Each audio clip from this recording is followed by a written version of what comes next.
ಯಾರಾದರೂ ನಮ್ಮನ್ನು ಮೋಸಗೊಳಿಸಿದಾಗ ಮತ್ತು ನಮಗೆ ಸಂಕಟವನ್ನು ಉಂಟುಮಾಡಿದಾಗ ನಮ್ಮ ದೇಹವು ನೋವಿನಿಂದ ಮತ್ತು ನಮ್ಮ ಮನಸ್ಸು ಪ್ರತೀಕಾರದಿಂದ ತುಂಬುತ್ತದೆ, ಪ್ರತೀಕಾರವನ್ನು ಹುಡುಕುವಂತೆ ಮಾಡುತ್ತದೆ. ಇಲ್ಲಿ ನಾವು ಆಗಾಗ್ಗೆ ನಮ್ಮ ದೊಡ್ಡ ತಪ್ಪನ್ನು ಮಾಡುತ್ತೇವೆ. ಆದ್ದರಿಂದ ನಾವು ಏನು ಮಾಡಬೇಕು? ಒಂದೇ ಒಂದು ಪರಿಹಾರವಿದೆ: ಸಹಿಷ್ಣುತೆ.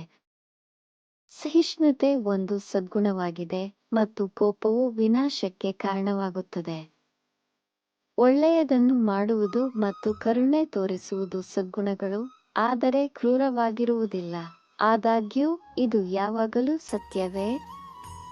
ಕೆಲವೊಮ್ಮೆ ಸಂದರ್ಭಗಳು ಈ ನಂಬಿಕೆಗಳಿಗೆ ಸವಾಲು ಹಾಕುತ್ತವೆ. ಉದಾಹರಣೆಗೆ, ಸೀತೆಯನ್ನು ರಕ್ಷಿಸಲು ಜಟಾಯು ರಾವಣನ ಮೇಲೆ ದಾಳಿ ಮಾಡಿದಾಗ ಅವನ ಕೋಪವು ಪಾಪವಲ್ಲ, ಆದರೆ ಧರ್ಮದ ಕಾರ್ಯವಾಗಿತ್ತು. ಆದ್ದರಿಂದ ಕೊನೆಯಲ್ಲಿ ಅವರು ಭಗವಾನ್ ರಾಮನ ಅಪ್ಪುಗೆಯಲ್ಲಿ ಶಾಂತಿಯನ್ನು ಕಂಡುಕೊಂಡರು. ಸಹಿಷ್ಣುತೆಯನ್ನು ಒಂದೇ ಸದ್ಗುಣ ಎಂದು ತಪ್ಪಾಗಿ ಗ್ರಹಿಸಿ ಎಲ್ಲ ಅನ್ಯಾಯಗಳನ್ನು ಸಹಿಸಿಕೊಳ್ಳುವವರು ಇದ್ದಾರೆ.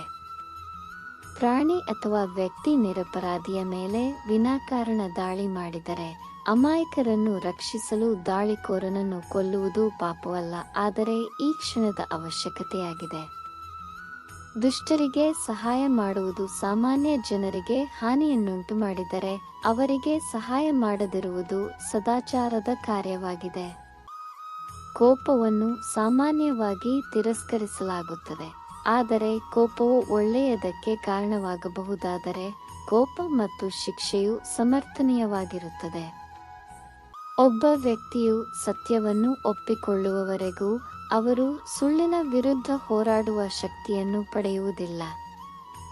ನೀವು ತಿನ್ನುವಾಗ ನಿಮ್ಮ ಹೊಟ್ಟೆಯು ತುಂಬಿದೆ ಎಂದು ಸೂಚಿಸುತ್ತದೆ ಮತ್ತು ನೀವು ತಿನ್ನುವುದನ್ನು ನಿಲ್ಲಿಸುತ್ತೀರಿ.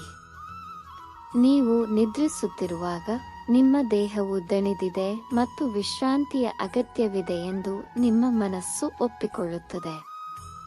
ಅಂತೆಯೇ ವ್ಯಸನವನ್ನು ಹೋಗಲಾಡಿಸಲು, ಅದು ದುರಾಶೆಯಾಗಲಿ ಅಥವಾ ಮದ್ಯಪಾನವಾಗಲಿ, ಅದು ತುಂಬಾ ದೂರ ಹೋಗಿದೆ ಎಂದು ನೀವು ಮೊದಲು ಒಪ್ಪಿಕೊಳ್ಳಬೇಕು.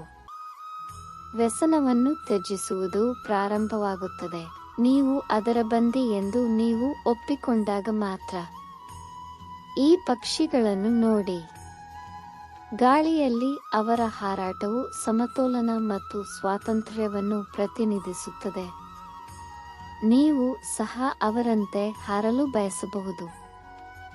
ಆದರೆ ಅವರು ಹಾರುವ ಮೊದಲು ಅವರು ದಣಿವರಿಯಿಲ್ಲದೆ ಅಭ್ಯಾಸ ಮಾಡಿರಬೇಕು, ತಮ್ಮ ಮೊದಲ ಹಾರಾಟದ ಸಮಯದಲ್ಲಿ ಅನೇಕ ಬಾರಿ ಬಿದ್ದಿರಬೇಕು ಮತ್ತು ಲ್ಯಾಂಡಿಂಗ್ನಲ್ಲಿ ಅನೇಕ ಗಾಯಗಳನ್ನು ಸಹಿಸಿಕೊಂಡಿರಬೇಕು. ಇದು ಅವರ ಹಾರಾಟ ಮತ್ತು ಸ್ವಾತಂತ್ರ್ಯದ ಬೆಲೆ. ನೀವು ಇದನ್ನು ಸಹಿಸಿಕೊಂಡರೆ ನೀವು ಸಹ ಅಂತಹ ಸ್ವಾತಂತ್ರ್ಯವನ್ನು ಸಾಧಿಸಬಹುದು. ಅದೇ ರೀತಿ ನೀವು ಯಶಸ್ವಿ ವ್ಯಕ್ತಿಯನ್ನು ಕಂಡಾಗ ಅಸೂಯೆ ಪಡಬೇಡಿ. ಅವರ ಯಶಸ್ಸನ್ನು ತಲುಪಲು ಅವರು ಪಟ್ಟ ಶ್ರಮ ಮತ್ತು ನೋವನ್ನು ಅರ್ಥಮಾಡಿಕೊಳ್ಳಲು ಪ್ರಯತ್ನಿಸಿ. ಅವರಿಂದ ಪ್ರೇರಿತರಾಗಿ ಕಷ್ಟಪಟ್ಟು ಶ್ರಮಿಸಿ ಮತ್ತು ಯಶಸ್ಸನ್ನು ನೀವೇ ಸಾಧಿಸಿ. ನಮ್ಮ ಜೀವನದ ಅಡಿಪಾಯ ಕರುಣೆ. ಕರುಣೆ ಎಂದರೇನು? ಇತರ ಸಮಸ್ಯೆಗಳನ್ನು ಅರ್ಥಮಾಡಿಕೊಳ್ಳಲು, ಅವರ ಕಷ್ಟಗಳನ್ನು ಅನುಭವಿಸಲು ಮತ್ತು ಈ ಸಮಸ್ಯೆಗಳಿಗೆ ಪರಿಹಾರವನ್ನು ಕಂಡುಕೊಳ್ಳಲು ನಮಗೆ ಅನುವು ಮಾಡಿಕೊಡುವ ಭಾವನೆಯಾಗಿದೆ. ಪ್ರಾಣಿ, ಪಕ್ಷಿ ಅಥವಾ ಮಾನವನ ಕಡೆಗೆ ಸಹಾನುಭೂತಿಯು ಸಂಘರ್ಷ ಮತ್ತು ಹೋರಾಟದ ಭಾವನೆಗಳನ್ನು ಕೊಲ್ಲಿಯಲ್ಲಿ ಇಡುತ್ತದೆ. ನೀವು ಇತರರನ್ನು ಸಹಾನುಭೂತಿಯಿಂದ ನೋಡಲು ಪ್ರಾರಂಭಿಸಿದ ದಿನ ನೀವು ಅವರ ಸಮಸ್ಯೆಗಳನ್ನು ಅರ್ಥಮಾಡಿಕೊಳ್ಳುವಿರಿ ಮತ್ತು ಪ್ರತಿ ಸಂಘರ್ಷವು ಕೊನೆಗೊಳ್ಳುವ ದಿನವಾಗಿರುತ್ತದೆ. ನಮ್ಮ ಜೀವನವು ಮರಳು ಗಡಿಯಾರದಂತಿದೆ ಎಂದು ನೀವು ಎಂದಾದರೂ ಯೋಚಿಸಿದ್ದೀರಾ? ಬಿದ್ದ ಮರಳು ನಮ್ಮ ಭೂತಕಾಲವನ್ನು ಪ್ರತಿನಿಧಿಸುತ್ತದೆ, ಇನ್ನು ಮೇಲಿನ ಮರಳು ನಮ್ಮ ಭವಿಷ್ಯವನ್ನು ಪ್ರತಿನಿಧಿಸುತ್ತದೆ ಮತ್ತು ಮರಳು ಬೀಳುವ ಕಿರಿದಾದ ಹಾದಿಯು ನಮ್ಮ ವರ್ತಮಾನವನ್ನು ಪ್ರತಿನಿಧಿಸುತ್ತದೆ. ವಿಡಿಯೋವನ್ನು ಇಷ್ಟಪಟ್ಟರೆ ಇದನ್ನು ಲೈಕ್ ಮಾಡಿ ಮತ್ತು ಶೇರ್ ಮಾಡಿ. ಇಂಥ ಹೆಚ್ಚಿನ ವಿಡಿಯೋಗಳಿಗಾಗಿ ನಮ್ಮ ಚಾನಲ್ಗೆ ಸಬ್ಸ್ಕ್ರೈಬ್ ಆಗಿ.